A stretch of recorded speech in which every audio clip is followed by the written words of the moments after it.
Ah, pessoal do primeiro ano, vamos dar uma reforçadinha no estudo de Roma Antiga para nossa prova argumentativa. Então, lembrando que a nossa avaliação argumentativa, você tem que ser bom de argumentar, tá? A prova poderá ser em dupla, então você escolhe a sua dupla, escolha com bom senso, tá? Cada um entrega a sua avaliação individualmente, apesar de você estar respondendo em dupla.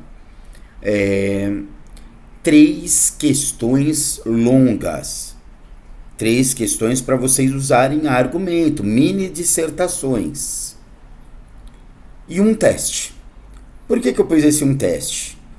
A avaliação se chama argumentativa, então, na verdade, na minha opinião, só deveriam ter as três questões com mini dissertações. Só que aí fica ruim de dar nota.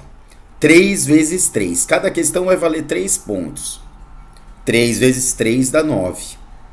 Aí tem um teste para arredondar e chegar em 10. O teste vale 1 ponto. 3 vezes 3, 3 questões de 3 pontos, mais um teste valendo 1 ponto. Cada coisa que você vai escrevendo, eu vou acrescentando 0,25, meio. Então vai tentando escrever. Mesmo que você ache que não sabe nada, vai escrevendo para ir tentando completar. Vamos lá? Uma das coisas que você deve saber sobre Roma Antiga. Você deve saber que Roma Antiga se formou numa península. Península é uma quase ilha.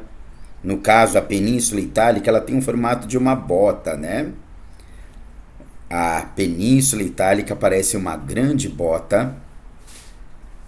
Ela tem no centro dessa grande bota uma planície, um lugar plano e baixo.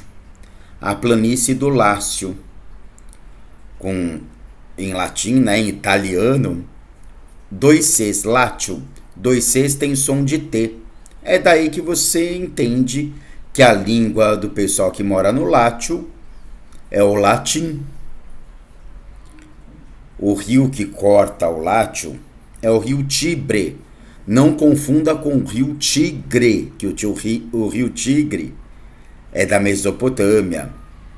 E o mar que banha a Península Itálica é o mar que está no meio de terra, está ali entre a África, a Ásia, a Europa. Se está no meio de terras, é o mar Mediterrâneo. Sabia que como os romanos conquistaram as terras que estavam banhadas pelo mar Mediterrâneo, eles deram um apelido para o mar Mediterrâneo? Mare Nostrum. O nosso mar.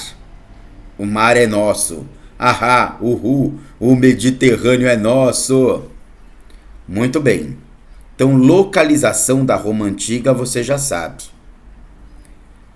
Como este lugar, a planície do Lácio, tinha o rio Tibre, era um lugar plano muito bom para se plantar, 4 povos foram ali morar. 4 povos foram ali morar. Etruscos, gregos, itálicos e latinos. Tem uma frase para você lembrar os 4 povos que foram ali morar.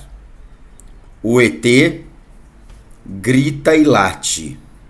O ET grita e late. Etruscos, gregos, itálicos e latinos. Existe uma lenda que diz sobre a formação de Roma, que diz que Roma teria sido formada por 2 irmãos gêmeos, Rômulo e Remo, que teriam sido criados por uma loba. É lógico que toda lenda tem um fundo de verdade. Sabe qual é a ligação? A parte selvagem, a da loba, estaria ligada aos etruscos, que tinham um lado meio guerreiro, meio selvagem. E o lado dos bebês, o lado mais cultural, mais guti-guti, é ligado aos gregos que foram ali morar na planície do Lácio. Tá bom? Ótimo. Os romanos formaram um excelente exército, principalmente com a base etrusca, né? Lógico que no começo das conquistas romanas, deram muito trabalho a um povo que vivia no norte da África, chamado cartagineses. Pessoal de Cartago, que os romanos chamaram de punis.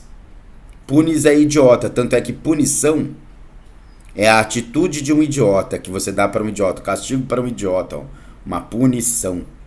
E as guerras contra os cartagineses são chamadas de guerras púnicas. Dava muito trabalho vencer os cartagineses, porque eles usavam elefantes como tanques de guerra.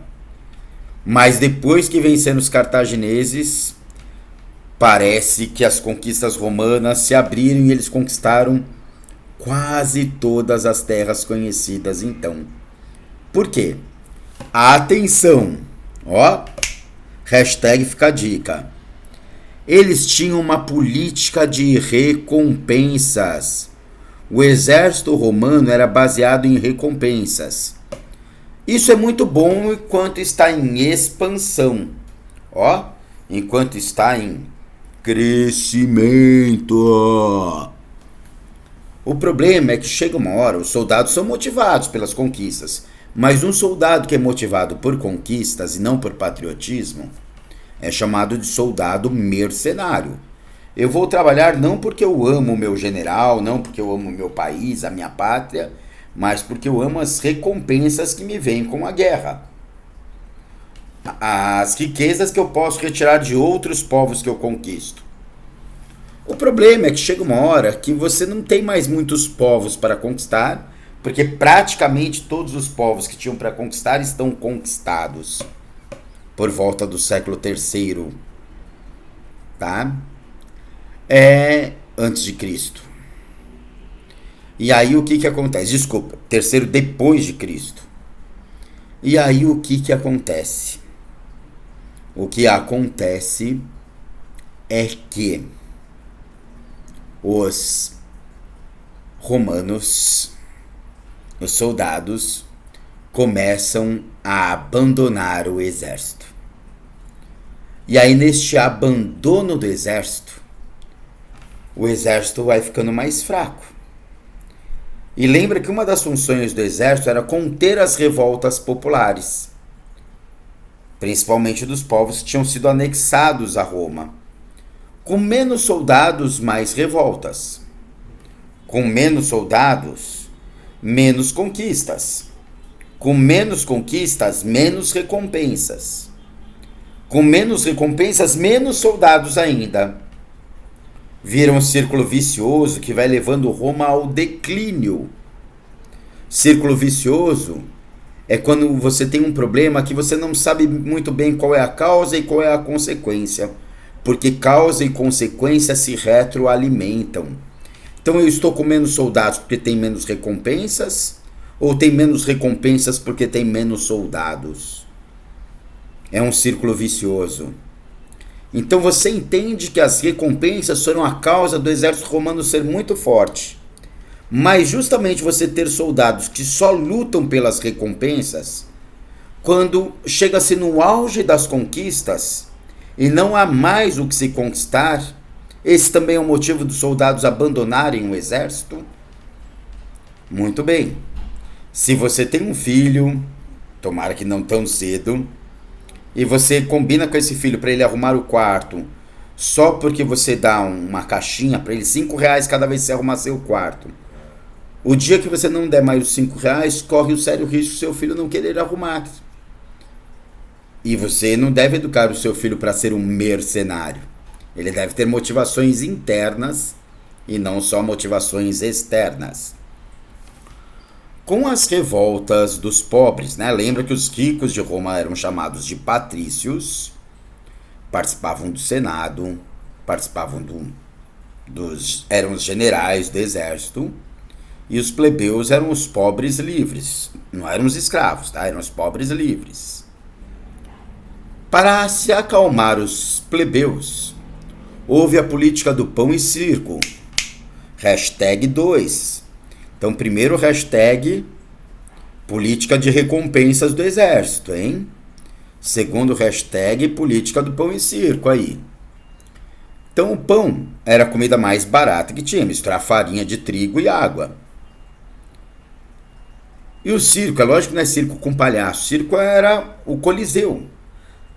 Distribuir a abertura do Coliseu, ingressos do Coliseu, para que a população visse alguém mais ferrado do que eles, um cristão sendo devorado por um leão, escravos lutando com leões ou entre si até a morte.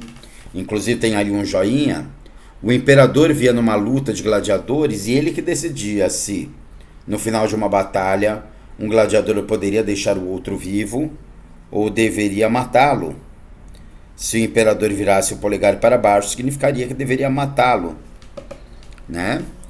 E este povo, quando recebia pão e diversão no Coliseu, muitas vezes se acalmava e parava de se revoltar ou exigir melhores condições de vida. De alguma maneira, nós temos algumas políticas públicas que tentam anestesiar as populações, aí a população, dos seus pedidos. Então, quando o governo libera a verba para o sambódromo, para a construção do sambódromo, para a construção de estádios, muitas vezes é isso que acontece. Não confunda com políticas de garantia de seguridade social. Algumas vezes as pessoas têm que falar, o Bolsa Família é um pouco disso. Depende em que nível. Você ter um mínimo de estrutura em que a pessoa consiga ter dignidade para sobreviver é necessário. O problema é realmente quando você cria um assistencialismo em troca de votos. Aí sim isso é chamado de clientelismo. Tratar o eleitor como um cliente, ou seja, comprar o voto dele. Quais são as contribuições dos romanos para os dias atuais? Tá? Os romanos, até porque os generais estavam ali no poder, eles tinham toda uma estrutura para que ninguém mandasse muito mais do que ninguém. Lembre que, diferente da política do Brasil, no Brasil a gente primeiro teve uma história de monarquia, né, de império, para depois virar república. Em Roma foi ao contrário. Primeiro os generais dividiram o poder entre si e depois que foram tendo imperadores. Então, inicialmente, os generais eles tomavam muito cuidado para que o poder fosse res publicus, a coisa coletiva, a coisa de todos. Então, houve muita divisão de poder. Eles cuidavam para que houvesse uma assembleia centuriata, para que houvesse uma assembleia curiata, para que houvesse um senado, para que o poder fosse dividido entre várias pessoas. E isso foi uma grande contribuição no direito. Tá? A arquitetura, o formato em arcos, é algo muito dos romanos. O arco é uma figura muito estável, principalmente para batalhas, para terremotos. Tá? Antes dos romanos, os gregos, por exemplo, eles sabiam construir muito com ângulos retos. Só que o ângulo reto num tremor de terra, numa batalha, ele é destruído com muita facilidade. O arco é muito mais durável. E as línguas latinas, por exemplo, a América Latina é a América onde se fala português e espanhol. Por que latina? Porque falam línguas que vieram do latim. Lembra que o Império Romano chegou onde está a Península Ibérica, onde está Portugal e Espanha. Então a língua portuguesa e a língua espanhola são línguas que vieram do latim. Tem até um poema do Castro Alves que fala sobre a língua portuguesa. Ó última flor do Lácio, inculta e bela. Ó última flor da planície do Lácio, da planície onde moravam os latinos, que falavam o latim. Tá bom? Espero que esse vídeo te ajude a ir bem nessa prova argumentativa. Dá mais uma folhadinha ali, né? Dá uma olhada nos materiais. Se puder, dá uma passadinha nesse mapa mental a limpo. Pode ser bastante útil, hein? Valeu, pessoal! Até a próxima, até a prova de amanhã.